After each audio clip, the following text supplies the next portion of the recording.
हरिः श्रीं श्रीगुरुभ्यो नमः। समस्तगुरुभ्यो नमः। हरिः श्रीं सर्वैर्गिरीन्द्रसदनैः मदनोऽपि दारैः दूरीकृतश्च पदरीपुरवासिभिस्तैः यस्याश्रयात् सकलदैवतदैवतेशं व्यासं सुशान्तमनिशं मनसा स्मरामि। आचार्यः पवनोऽस्माकम् आचार्याणि च भारती देवो नारायणः श्रीशः देवी मंगलदेवता।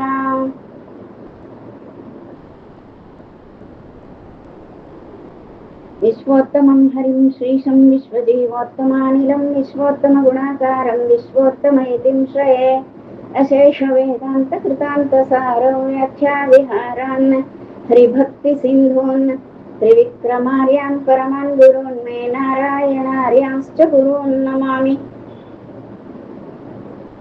हरिः श्रीं श्रीगुरुभ्यो नमः। समस्तगुरुभ्यो नमः। हरिः श्रीं ಶ್ರೀಮನ್ಮಧ್ವವಿಜಯ ಮಹಾಕಾವ್ಯದಲ್ಲಿ ನಮೀಗ 7ನೆಯ ಸರ್ಗವನ್ನು ವಿಚಾರ ಮಾಡ್ತಾ ಇರುವಂಥದ್ದು. ಇದರಲ್ಲಿ ಪೂರ್ಣಪ್ರಜ್ಞರು ವೇದವ್ಯಾಸರು ದರ್ಶನವನ್ನು ಮಾಡ್ತಾರೆ. ಪೂರ್ಣಪ್ರಜ್ಞರು ಶಮ್ಯಪ್ರಾಸದಲ್ಲಿ ಹೋಗಿ ಅಲ್ಲಿ ಬದರಿ ವೃಕ್ಷದ ಅಡಿಯಲ್ಲಿ ಕುಳಿತಂತಹ ಆ ಯೋಗಾಸನದಲ್ಲಿರುವ ಆ ವೇದವ್ಯಾಸರ ದರ್ಶನ ಮಾಡಿ ಆ ವ್ಯಾಸರೂಪವನ್ನ ವರ್ಣಿಸ್ತಾರೆ. ಇಲ್ಲಿ ವ್ಯಾಸರೂಪ ವರ್ಣನೆಯೇ ಪ್ರಧಾನವಾದದ್ದು, ಇದನ್ನ ತಿಳಿಸ್ತಾ ಇದ್ದಾರೆ. ಈಗ ನಾವು ನೋಡು, ಈಗ ನಾವು ಎಲ್ಲಿಯವರೆಗೆ ಹೇಳಿದ್ದೇವೆ ಅಂದ್ರೆ, ಪರಮಾತ್ಮ ತನ್ನ ಹರವಾದ ಎದೆಯ ಮೇಲೆ ಅವ ಬ್ರಹ್ಮಸೂತ್ರವನ್ನ ಧರಿಸಿದ್ದಾನೆ. ಬ್ರಹ್ಮಸೂತ್ರ ಅಂದ್ರೆ ಉಪನಿಷತ್ತುಗಳ ಸಾರ ರೂಪವಾದಂತಹ ತ್ರಯೀಮಯಂ, ಅಂದ್ರೆ ವೇದಗಳ ಸಾರ ರೂಪವಾದಂತಹ ಬ್ರಹ್ಮಸೂತ್ರಗಳನ್ನ ಪರಮಾತ್ಮ ಧರಿಸಿದ್ದಾನೆ ತನ್ನ ಎದೆಯ ಮೇಲೆ. ಅಂದ್ರೆ ಪರಮಾತ್ಮನ ಹೃದಯದಲ್ಲಿ ಸದಾಕಾಲ ಸರ್ವ ವೇದಗಳು ಉಂಟು. ಆ ವೇದಗಳ ಸಾರ ರೂಪವಾಗಿ ಆ ಬ್ರಹ್ಮಸೂತ್ರಗಳನ್ನ ಪರಮಾತ್ಮ ಎದೆಯ ಮೇಲೆ ಹೊಂದಿದ್ದಾನೆ, ಹೃದಯದಲ್ಲಿ ಹೊಂದಿದ್ದಾನೆ ಅಂತ ಒಂದರ್ಥ. ಇನ್ನೊಂದು, ಬ್ರಹ್ಮಸೂತ್ರ ಅಂದ್ರೆ ಉಪವೀತಕ್ಕೆ ಬ್ರಹ್ಮಸೂತ್ರ ಅಂತ ಹೇಳ್ತಾರೆ. ಉಪವೀತವನ್ನ ಎಲ್ಲ ಬ್ರಾಹ್ಮಣರು ಧರಿಸ್ತಾರೆ. ಉಪನಯನ ಆಗುವಾಗ ಪ್ರಮುಖವಾಗಿ ನಮಗೆ ಉಪವೀತ ಹಾಕುವಂಥದ್ದೇ ಒಂದು ಮುಹೂರ್ತ. ಹಾಗಾಗಿ ಆ ಯಜ್ಞೋಪವೀತವನ್ನ ಪರಮಾತ್ಮ ಅವನು ಧರಿಸಿದ್ದಾನೆ. ಅದು 3 ಎಳೆಗಳು ಉಳ್ಳದ್ದು. ಅದಕ್ಕೆ ಬ್ರಹ್ಮಸೂತ್ರ ಅಂತ ಹೆಸರು. ಸೂತ್ರ ಅಂದ್ರೆ ದಾರ, ಬ್ರಹ್ಮ ಅಂದ್ರೆ ವೇದ, ಆ ವೇದಗಳ ಸೂತ್ರ, ಅದು ತ್ರಯೀಮಯಂ ಅಂತ ಅದಕ್ಕೆ ಹೇಳಿದ್ರು.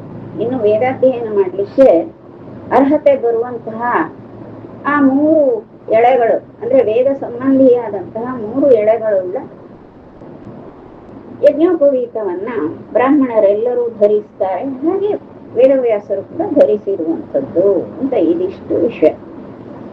ಹಾಗೆ 2 ಆ ಬ್ರಹ್ಮಸೂತ್ರ ಎನ್ನುವಂತಹ ಪದಕ್ಕೆ ತ್ರಯೀಮಯಂ ಅನ್ನೋದಕ್ಕೆ 2 ಅರ್ಥವೂ ಕೂಡ್ತದೆ. ಎಲ್ಲ ಬ್ರಾಹ್ಮಣರು ಕೂಡ ಆ ತ್ರಯೀಮಯವಾದ ಅಂದ್ರೆ ವೇದಮಯವಾದಂತಹ ಬ್ರಹ್ಮಸೂತ್ರವನ್ನ ಅಂದ್ರೆ ಯಜ್ಞೋಪವೀತವನ್ನ ಧರಿಸುತ್ತಾರೆ. ಹಾಗೆ ಪರಮಾತ್ಮನೇ ಹಾಗೆ ಧರಿಸಿದವ ಅಂತ ಇದನ್ನ ತಿಳಿಸ್ತಾರೆ. ಪರಮಾತ್ಮನ ಹೃದಯದಿಂದಲೇ ಮೂಡಿ ಬಂದದ್ದು ಬ್ರಹ್ಮಸೂತ್ರಗಳು ಅಂತ. ಹೀಗೆ ಅಸಮೇನಧಿಕೆ ಸುಸಾಧಿಕ ನಿಜತಾತೇರ ವಿರಾಶಿದೀಧಿತಿ ಪ್ರದದೌ ತ್ರಿಜಗಜ್ಜಯಧ್ವಜಂ ವಿಧಿರೇ ತದ್ಗಲ ಸಂಗಿಭೂಷಣಂ. ಈ ಪರಮಾತ್ಮನ ಎದೆ ಅಂದ್ರೆ ಎದೆಯ ಮೇಲೆ ಆ 3 ಗೆರೆಗಳುಂಟು. ಈ ಪರಮಾತ್ಮ ಕೊರಳಲ್ಲಿ ಅತ್ಯಂತ ಮಿಗಿಲಾದಂತಹ ಹೊಳೆಯುವ 1000 ಸೂರ್ಯರ ಪ್ರಭೆಯನ್ನು ಹೊಂದಿರುವಂತಹ ಆ ಸುಂದರವಾದಂತಹ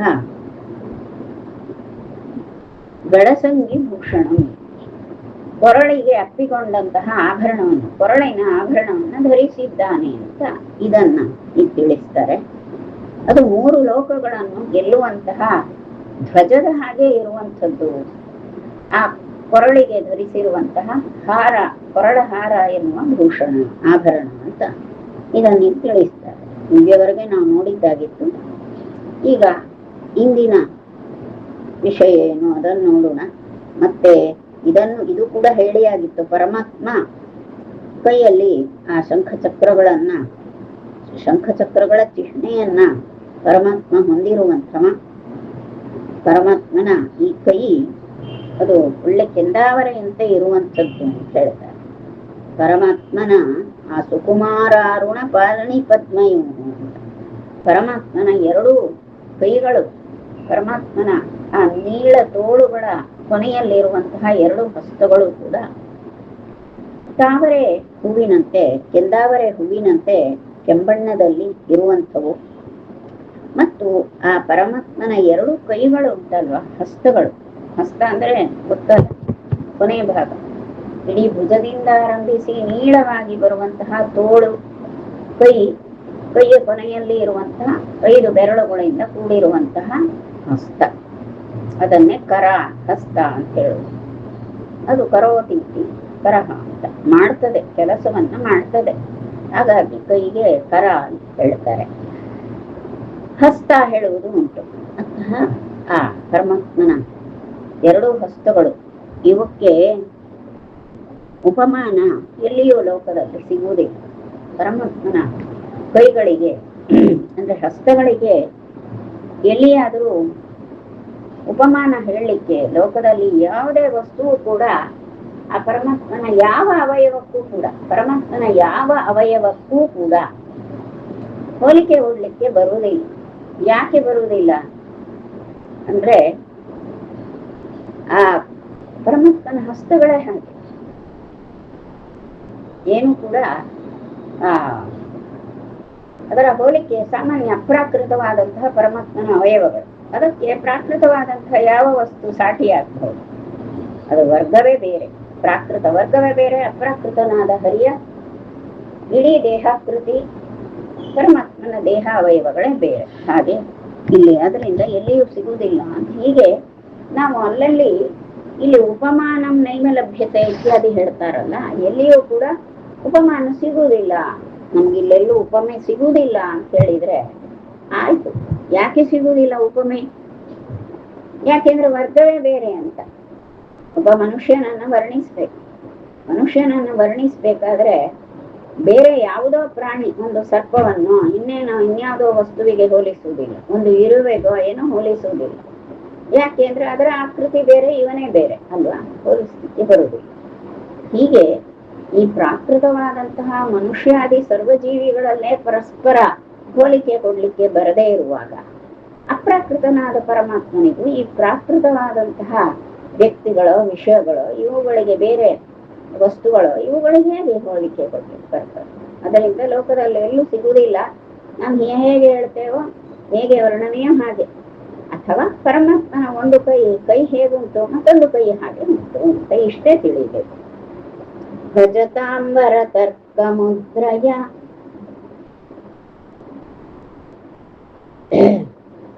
ದ್ಯುತಿಹಸ್ತಾಗ್ರಮಬೋಧಮೀಸಿತುಃ ಅಧಿಜಾನು ಸಮರ್ಪಿತಂ ಪರಂ ಕೃತಭೂಯೋ ಭಯಭಂಗ ಮಂಗಲಂ. ಈ ಪರಮಾತ್ಮನ ಕೈ, ಈ ಪರಮಾತ್ಮನ ಹಸ್ತದಲ್ಲಿ ಮುದ್ರೆಗಳು ಅಂದ್ರೆ ಕೈಯ ಆ ಕೈ ಬೆರಳುಗಳ ಒಂದು ಭಂಗಿ. ಸಾಮಾನ್ಯವಾಗಿ ನಾವು ಮನುಷ್ಯರನ್ನ ನೋಡ್ತೇವೆ, ಎಲ್ಲರೂ ಒಂದೇ ರೀತಿಯಲ್ಲೇ ಸಾಮಾನ್ಯ ರೀತಿಯಲ್ಲಿ ಇರ್ತಾರೆ. ಈ ದೇವಸ್ಥಾನ ಪೂಜೆಯ ಸಮಯ ಇದೆಲ್ಲ ಆದ್ರೆ ಕೈ ಜೋಡಿಸ್ತಾರೆ, ಎಲ್ಲರೂ ಒಂದೇ ರೀತಿಯೇ ಮಾಡುವಂಥದ್ದು ಇರ್ಬೋದು. ಆದ್ರೆ ಕೆಲವರ ಶೈಲಿ ಇರ್ತದಲ್ಲ, ಮಾತಾಡುವಾಗ ಆ ಕೈಗಳನ್ನ ಆಚೀಚೆ ಚಲನೆ ಮಾಡಿ ಮಾತಾಡ್ತಾರೆ. ಆಗ ಸ್ವಲ್ಪ ಶೈಲಿ ಒಬ್ಬರಿಗೆ ಇನ್ನೊಬ್ಬರಿಗೆ ಸಹಜವಾಗಿ ವ್ಯತ್ಯಾಸ ಬರ್ತದೆ. ಈ ಬೇರೆ ಪಾಶ್ಚಿಮಾತ್ಯ ಜನರನ್ನ ನಾವು ನೋಡುವಾಗ, ಪಾಶ್ಚಿಮಾತ್ಯ ಜನರು ಅವ್ರು ಯಾವಾಗಲೂ ಭುಜವನ್ನು ಹಾರಿಸ್ತಾರೆ, ಭುಜ ಹಾರಿಸಿ ಮಾತಾಡ್ತಾರೆ. ಯಾಕೆ ಹಾಗೆ ಏನೋ ಗೊತ್ತಿಲ್ಲ. ಕೆಲವರು ನಮ್ಮವರು ಕೂಡ ಅಲ್ಲಿಯ ಶೈಲಿ ನೋಡಿಕೊಂಡು ಇವರು ಕೂಡ ಹಾಗೆ ಮಾಡುದು. ಅದು ಇನ್ನೇನು ನಮ್ಮ ದೇಶದಲ್ಲಿ ಆ ರೂಢಿ ಇಲ್ಲ. ಇವರು ಮಾಡ್ತಾರೆ ಅಂದ್ರೆ ಆ ಪ್ರಭಾವ ಇದೆ ಅಂತ. ಆ ರೀತಿ ಪಾಶ್ಚಿಮಾತ್ಯ ಪ್ರಭಾವ ಹೊಂದಿರುವವರು ಇರ್ತಾರೆ. ಇಲ್ಲಿ ಒಟ್ಟು ಕೈ, ಕೈ ಅಂದ್ರೆ ಮುಂಗೈ, ಮುಂಭಾಗದ ಕೈಯ ಮುಂಭಾಗ. ಆ ಮುಂಗೈಯಲ್ಲಿ ಹೇಗೆ ಅದನ್ನ ಆಚೀಚೆ ಚಲನೆ ಮಾಡುವುದು, ಅದರ ಲಕ್ಷಣ ಹೇಗೆ ಅಂತ ಕೇಳಿದ್ರೆ ಅದರಲ್ಲಿ ಪರಮಾತ್ಮ ಮುದ್ರೆಗಳನ್ನು ತೋರಿಸ್ತಾರೆ. ಮುದ್ರೆಗಳನ್ನು ತೋರುವುದು ಅಂದ್ರೆ ಮುದ್ರಾಶಾಸ್ತ್ರ ಅಂತಲೇ ಉಂಟು. ಪ್ರಚಲಿತವಾಗಿ ಈಗ ಎಲ್ಲರಿಗೂ ಸಾಮಾನ್ಯ ಗೊತ್ತಿರ್ತದೆ, ಅದರಲ್ಲಿ ಹೇಳುವುದನ್ನು ಕೇಳ್ತೇವೆ. ಅದು ಹೇಗೆ ಅಂದ್ರೆ ವರಮುದ್ರೆ, ಅಭಯ ಮುದ್ರೆ ಅಂತ ಹೀಗೆಲ್ಲ, ತರ್ಕ ಮುದ್ರೆ ಅಂತೆಲ್ಲ ತೋರಿಸ್ತಾರೆ. ವರಮುದ್ರೆ ವರವನ್ನ ಕೊಡುವಂಥದ್ದು, ವರವನ್ನು ನೀಡುವಂತಹ ಪರಮಾತ್ಮನ ಹೀಗೆ ಕೈಯನ್ನ ವರ ಕೊಡುವಂತಹ ಮುದ್ರೆಯನ್ನು ತೋರಿಸು. ಇನ್ನೊಂದು ತರ್ಕ ಮುದ್ರೆ ಅಂದ್ರೆ ಜ್ಞಾನ ಮುದ್ರೆಯನ್ನ ತೋರಿಸುವಂಥದ್ದು.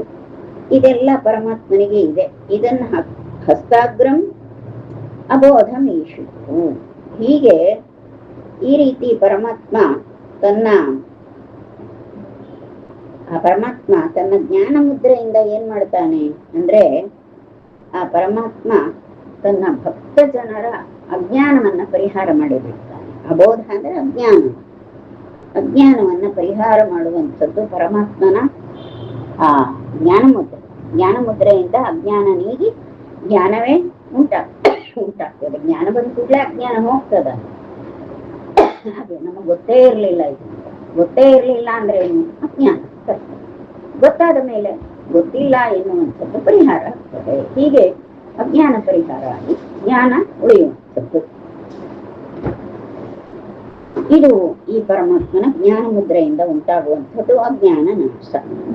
ಈ ಪರಮಾತ್ಮ ವರವನ್ನು ಕೊಡ್ತಾನೆ. ಭಕ್ತರಿಗೆ ಬೇಕಾದಂತಹ ಎಲ್ಲ ವರಗಳನ್ನು ಕೂಡ ಕೊಡುವಂಥದ್ದು ಮತ್ತೊಂದು.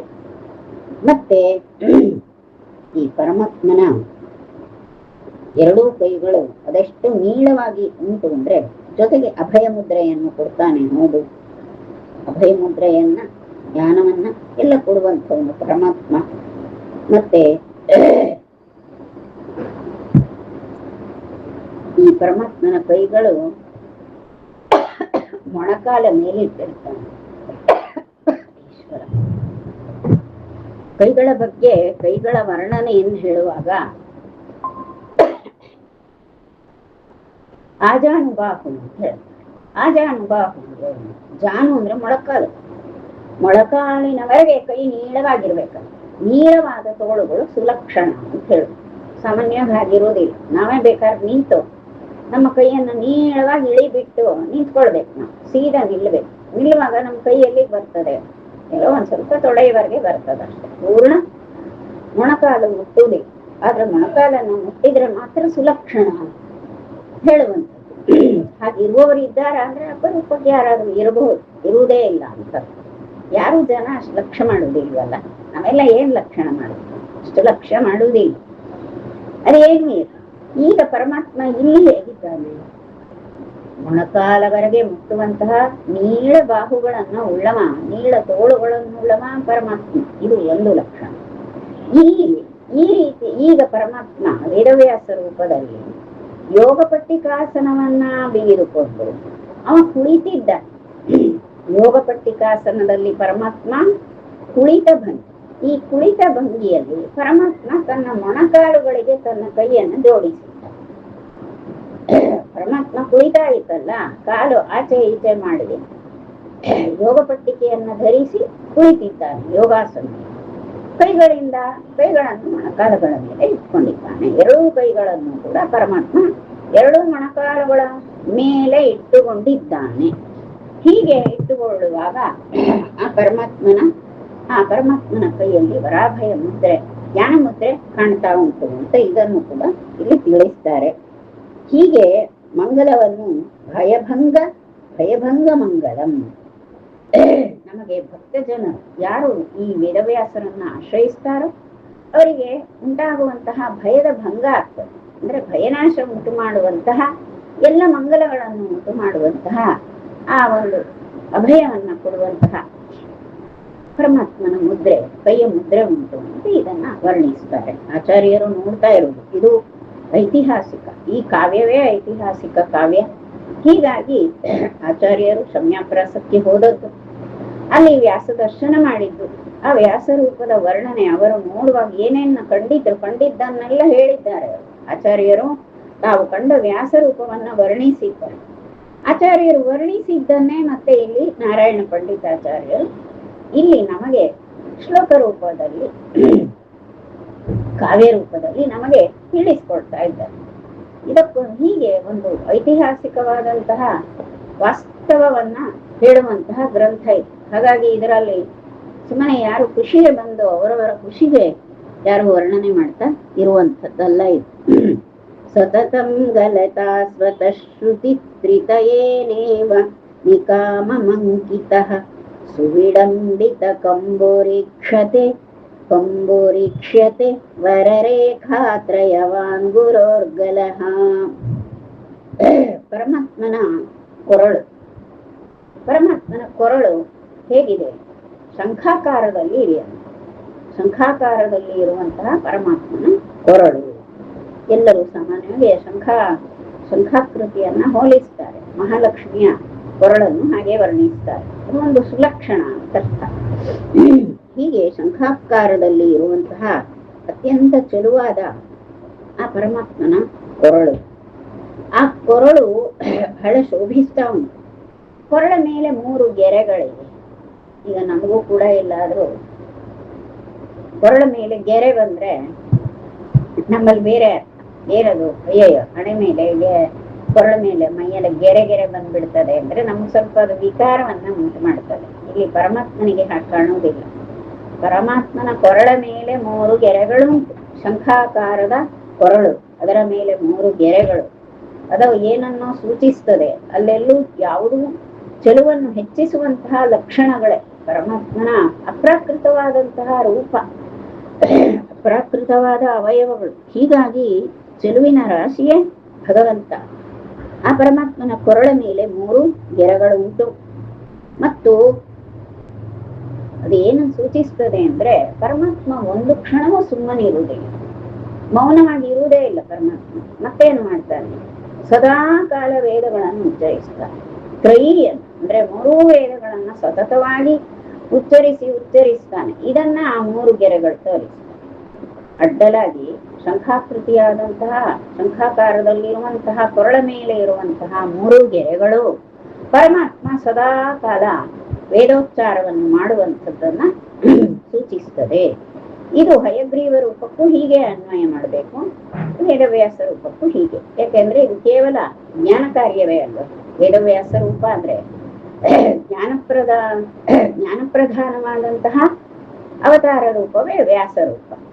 ಹಯವದನ ರೂಪ ಅಂದ್ರೆ ಹಯವದನನ ರೂಪದಲ್ಲಿ ಹಯವದನಾವತಾರದಲ್ಲಿ ಪರಮಾತ್ಮ ಬಲರೂಪ, ಬಲ ಮತ್ತು ಜ್ಞಾನ 2 ಕಾರ್ಯಗಳನ್ನು ಕೂಡ ಪರಮಾತ್ಮ ನಡೆಸಿದ್ದಾನೆ. ಸಕಲಾಸ್ತಕಲಂಕ ಕಾಳಿಮ ಸ್ಫುರದಿಂದು ಪ್ರಕರೋರು ವಿಭ್ರಮಂ ಅಧರೀಕುರುತೆ ಸ್ವಶೋಭಯ ವದನಂ ದೇವ ಶಿಖಾಮಣೇರಿದಂ ಎನ್ನುವಂತಹ ಶ್ಲೋಕ. ಇದರಲ್ಲಿ ಏನ್ ಹೇಳ್ತಾರೆ? ಪರಮಾತ್ಮನನ್ನ ಅರ್ಥ ಮಾಡಿಕೊಳ್ಬೇಕಾದದ್ದೇ ಹೇಗೆ ಅಂದ್ರೆ ನಿರ್ದೋಷ ಅಂತ ಅರ್ಥ ಮಾಡಿಕೊಳ್ಬೇಕು. ಪರಮಾತ್ಮನನ್ನ ಮೊದಲಿಗೆ ನಾವು ಅರ್ಥೈಸಿಕೊಳ್ಳುವುದು ಹೇಗೆ ಅಂದ್ರೆ ನಿರ್ದೋಷ.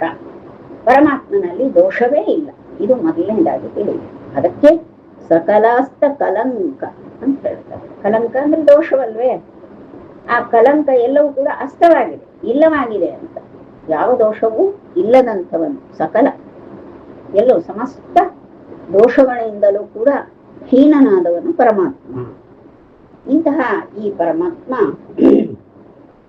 ಇವನ ಈ ಚಂದದ ರೂಪ ಇದೆ.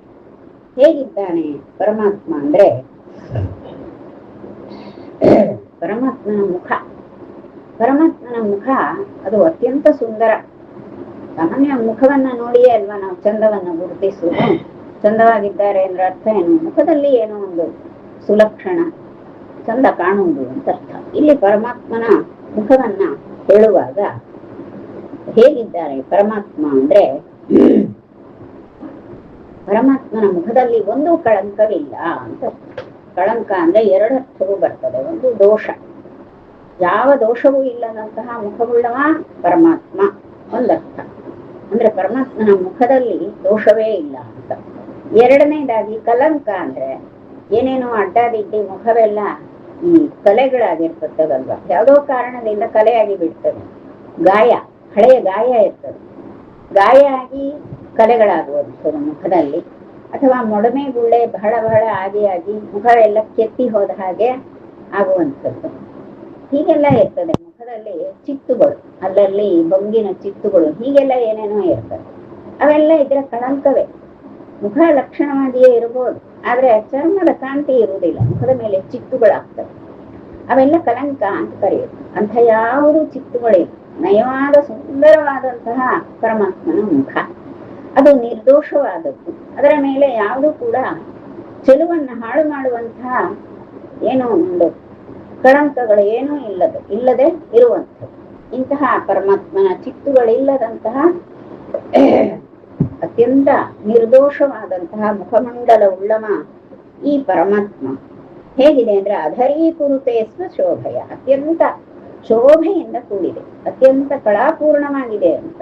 ಬಹಳ ಶೋಭೆಯಿಂದ ಕೂಡಿರುವಂತಹ ಮುಖ. ಆ ಮುಖದ ಕಾಂತಿ ಎಷ್ಟೆಲ್ಲ ಪಸರಿಸ್ತದೆ, ಇಂದ್ರನೀಲ ಕಾಂತಿ ಹೇಳಬೇಕು. ಹಾಗೆ ಇರುವಂತಹ ಪರಮಾತ್ಮ ಅವನು ಚಂದ್ರನನ್ನೇ ಅವನು ಕಡಿಮೆ ಮಾಡ್ತಾನೆ. ಚಂದ್ರನ ಚೆಲುವನ್ನೇ ಅಧರೀಕುರುತೆ ಅಂದ್ರೆ ಅದನ್ನೇ ಕಡಿಮೆ ಮಾಡಿ ಬಿಡ್ತಾನೆ. ಚಂದ್ರ ಅಂದ್ರೆ ಚೆಲುವಿಗೆ ಉದಾಹರಣೆ. ಆದ್ರೆ ಈ ವ್ಯಾಸರ ಮುಖ ಉಂಟಲ್ಲ, ವೇದವ್ಯಾಸರ ಮುಖ ಎನ್ನುವಂಥದ್ದು ಅದೆಷ್ಟು ಯಾವುದೇ ರೀತಿಯ ಚಿತ್ತು ಕಲೆ ಏನೂ ಇಲ್ಲದಂತಹ ನಿಷ್ಕಲಂಕವಾದ ನಿರ್ದೋಷವಾದಂತಹ ಮುಖಮಂಡಲ. ಅದು ಚಂದ್ರನ ಕಾಂತಿಯನ್ನು ಮೀರಿಸಿದಂತಹ ಕಾಂತಿ ಉಳ್ಳದ್ದು ಎನ್ನುವಂತಹ ಅರ್ಥವನ್ನ ಹೇಳಿಬಿಡ್ತದೆ ಇಲ್ಲಿ. ಹೀಗೆ ಅದು ಬೆಳಗುವಂತಹ ಮುಖ ಅದು. ಹೀಗೆ ಹೇಳುವಂಥದ್ದನ್ನ ಇಲ್ಲಿ ನಾವು ನೋಡ್ತೇವೆ. ಮತ್ತೆ ಈ ಪರಮಾತ್ಮನ ಮುಖ ಅಂದ್ರೆ ಅದು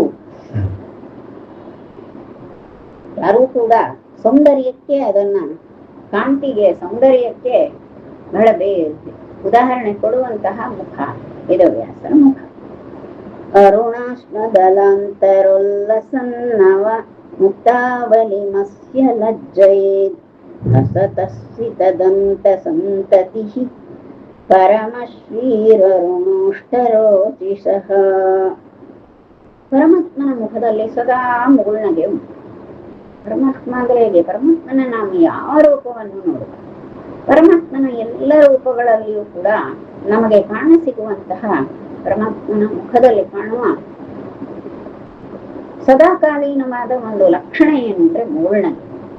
ಆಮೇಲೆ ಬೇರೆ ಬೇರೆ ರೀತಿಯಾಗಿರ್ತೇವೆ. ನಾವು ಮನುಷ್ಯರನ್ನ ಪರಿಗಣನೆ ಮಾಡುವುದೇ ಒಂದು ರೀತಿ ತಪ್ಪು. ಅರ್ಥ ಮಾಡಿಕೊಳ್ಳಿಕ್ಕೆ ಮನುಷ್ಯರ ಮುಖವನ್ನ ನಾವು ಸ್ವಲ್ಪ ಉದಾಹರಣೆ ಕೊಡಬಹುದು ಬಿಟ್ರೆ, ಆದ್ರೆ ಪರಮಾತ್ಮನ ವಿಷಯವನ್ನ ನೋಡುವಾಗ ಪರಮಾತ್ಮನ ಯಾವ ರೂಪದ ಮುಖದಲ್ಲಿಯೂ ಕೂಡ ಸದಾ ಕಾಲ ಇರುವಂತಹ ಒಂದು ಮುಖ್ಯವಾದ ಲಕ್ಷಣ ಅಂದ್ರೆ ಮುಗುಳ್ನಗೆ. ಹೀಗೆ ಸದಾ ಮುಗುಳ್ನಗೆಯಿಂದ ಕೂಡಿರುವಂತಹ ಮುಖ ವೇದವ್ಯಾಸರ ಮುಖ. ಆ ನಗೆಯನ್ನ ಸೂಸುವಂತಹ ಚಂದದ ತುಟಿಗಳು, ಪರಮಾತ್ಮನ ಆ ಕೆಂಬಣ್ಣದ ತುಟಿಗಳು, ಸ್ವಲ್ಪ ಬಿರಿದಂತಹ ಕೆಂಬಣ್ಣದ ತುಟಿಗಳಿಂದ ಮುಖದ ತುಂಬ ಮುಗುಳ್ನಗೆ ಕಾಣ್ತಾ ಇರುವಂಥದ್ದು, ಅತ್ಯಂತ ಶೋಭಾಯಮಾನವಾಗಿರುವಂತಹ ಮುಖ. ಯಾವಾಗ ಪರಮಾತ್ಮನ ಆ ಕೆಂಬಣ್ಣದ ತುಟಿಗಳು ಅರಳುತ್ತವೋ, ಆ ತುಟಿಗಳ ಎರಡೂ ತುಟಿಗಳ ನಡುವೆ ಕಾಣುವಂತಹ ಸಾಲಾದ ಆ ಹಲ್ಲುಗಳು ಕಾಣ್ತದೆ, ಹಲ್ಲಿನ ಸಾಲು ಕಾಣ್ತದೆ ಹೇಳ್ತಾರೆ. ಅದಕ್ಕೆ ಇಲ್ಲಿ ಸಿತದಂತ ಸಂತತಿ, ಸಂತತಿ ಅಂದ್ರೆ ಸಾಲು, ಬೆಳ್ಳಗಿನ ಹಲ್ಲಿನ ಸಾಲು ಆ ಪರಮಾತ್ಮ ತನ್ನ ಕೆಂಬಣ್ಣದ ತುಟಿಯನ್ನು ಬಿರಿಯುವಾಗ ಕಾಣುತ್ತದೆ. ಸದಾಕಾಲ ಪರಮಾತ್ಮ ಮುಗುಳ್ನಗೆಯಿಂದಲೇ ಇರುವಾಗ, ಅವನ ತುಟಿಗಳು ಕೆಂತುಟಿಗಳೆಲ್ಲ ಬಿರಿದು ಇರುವಾಗ, ಆ ಎರಡು ತುಟಿಗಳ ಮಧ್ಯೆ ಕಾಣುವಂತಹ ಬಿಳಿ ಬಣ್ಣದ ಹಲ್ಲಿನ ಸಾಲು ನಮಗೆ ಕಾಣ್ತದೆ. ಅದರಿಂದ ನಮಗೆ ಹೊರಸೂಸುವ ಹೇಗೆ ಕಾಣ್ತದೆ ಅಂದ್ರೆ, ಅದು ಒಳ್ಳೆ ಮುತ್ತಿನ ಮಾಲೆ ಉಂಟಾ, ಮುತ್ತಿನ ಮಾಲೆ ಯಾವುದು ಅಂತ ಕಾಣಿಸ್ತದೆ. ಹಾಗೆ ಕಾಣುವಂಥದ್ದು ಪರಮಾತ್ಮನ ಆ ಒಂದು ರೂಪ ಅಂತ ಹೀಗೆ ಹೇಳ್ತಾರೆ. ಅದೇನು ಅಂದ್ರೆ ಇಲ್ಲಿ ಅರುಣಾಶ್ಮ ದಲಾಂತರೋಲ್ಲಸಂ ಅಂತ ಹೇಳ್ತಾರೆ. ಅಶ್ಮ ಅಂದ್ರೆ ಕಲ್ಲು ಅಂತ ಅರ್ಥ, ಅರುಣ ಅಂದ್ರೆ ಕೆಂಪು. ಈಗಾಗಲೇ ನಾವು ನೋಡಿದ್ದೇವೆ, ಅರುಣ ಶಬ್ದಕ್ಕೆ ಕೆಂಪು ಎನ್ನುವ ಅರ್ಥ ನಾವು ತಿಳಿದಿದ್ದೇವೆ. ಅರುಣಾಶ್ಮ ಅಂದ್ರೆ ಕೆಂಪು ಬಣ್ಣದ ಕಲ್ಲು. ಯಾವುದದು? ಕೆಂಬಣ್ಣದ ಬಹಳ ಅಮೂಲ್ಯವಾದ ಬೆಲೆ ಬಾಳುವಂತಹ ಕೆಂಬಣ್ಣದ ಕಲ್ಲು ಅಂದ್ರೆ ಮಾಣಿಕ್ಯ ಅಂತ ಅರ್ಥ. ಹೌದಾ? ಮಾಣಿಕ್ಯದಂತೆ ಕೆಂಬಣ್ಣದಿಂದ ಕೂಡಿರುವಂತಹ ಆ ದಳಗಳಂತೆ, ಹೂದಳಗಳಂತೆ ಇರುವಂತಹ ಎರಡು ತುಟಿಗಳು, ಹೊಳೆಯುವ ತುಟಿಗಳು. ಆ ತುಟಿಗಳನ್ನು ಸ್ವಲ್ಪ ಮುಳ್ನಗೆಯಲ್ಲಿ ಬಿರಿದಾಗ ಮಧ್ಯದಲ್ಲಿ ಕಾಣುವಂತಹ ಬೆಳ್ಳಗಿನ ಹಲ್ಲಿನ ಸಾಲು. ಈ ರೀತಿ ಇರುವಂತಹ ಪರಮಾತ್ಮನ ಆ ಚಂದ ಅಲ್ಲಿ ಪರಮಶ್ರೀ ಅರುಣೋಷ್ಟ ರೋಚಿಷ, ಅದು ಆ ಪರಮಾತ್ಮನ ಆ ತುಟಿಗಳ ರೋಚಿ ಅಂದ್ರೆ ಕಾಂತಿ ಅಂತ. ಆ ಪರಮಾತ್ಮನ ತುಟಿಗಳ ಕಾಂತಿ ಎಲ್ಲ ಕಡೆ ಪಸರಿಸ್ತದೆ. ಹೀಗೆ ಪರಮಶ್ರೀಷಿ ಅದು ಅತ್ಯಂತ ಸರ್ವೋತ್ತಮವಾದಂತಹ ಕಾಂತಿಯನ್ನು ಸೂಚಿಸುವಂಥದ್ದು. ಶ್ರೀ ಅಂದ್ರೆ ಕಾಂತಿ ಅಂತ, ಅತಿಶಯವಾದಂತಹ ಕಾಂತಿಯನ್ನು ಸೂಸುವಂತಹ ಆ ಪರಮಾತ್ಮನ ಕೆಂಬಣ್ಣದ ತುಟಿಗಳ ಆ ಪ್ರಭೆ ಅಷ್ಟು ಚಂದವಾಗಿದೆ ಅಂತ. ಒಟ್ಟು ಪರಮಾತ್ಮನ ಮುಖದಲ್ಲಿ ಕಾಣುವಂತಹ ಕೆಂಬಣ್ಣದ ತುಟಿಗಳು ಅದು ಕೂಡ ಮಾಣಿಕ್ಯ ವರ್ಣದ್ದು. ಹಾಗೆ ಅವುಗಳ ಕಾಂತಿ, ಮಾಣಿಕ್ಯ ಹೇಗೆ ಕಾಂತಿಯುಕ್ತವೋ ಹಾಗೆ ಪರಮಾತ್ಮನ ಕೆಂಬಣ್ಣದ ತುಟಿಗಳು ಕೂಡ ಕಾಂತಿಯುಕ್ತವಾಗಿ ಇರುವಂಥದ್ದು.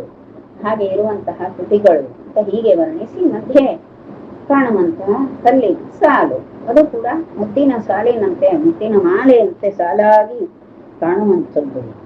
ಇದೇನಾಗ್ತದೆ ಅಂದ್ರೆ ನವಮುಕ್ತಾವಲಿ ಮತ್ಸ್ಯ ಲಜ್ಜೆಯೇ ಅಂತ ಹೇಳ್ತಾರೆ.